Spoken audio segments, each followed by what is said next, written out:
Setting up Jolly Classroom is easy. On the main menu, you will have several options. If you go into Manage School, you will see all the information about your school, and you can choose whether you want British or American English, and also what type you want within the platform. If we go back to the main menu, you can see how easy it is to manage and set up the classes, regardless if you have only a few students or several classes. You can edit the name. Additionally, you can edit the teachers' names.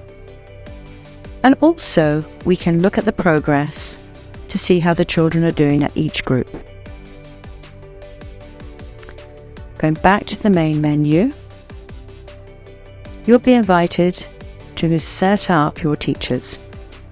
And here you can go on the Manage Teachers button and you can add the teachers' names. Also, you can invite teachers to join the platform.